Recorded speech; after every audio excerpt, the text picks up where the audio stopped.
కళ్ళు కైపెక్కించే పోకళ్ళు కాటేస్తే కాదంటానా ఇప్పుడైనా వయసేమైనా సొగసేమైనా మరపించే మనసేమైనా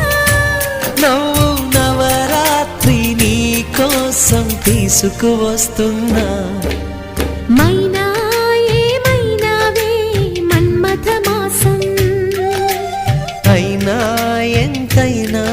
ఇది మెత్తని మోసం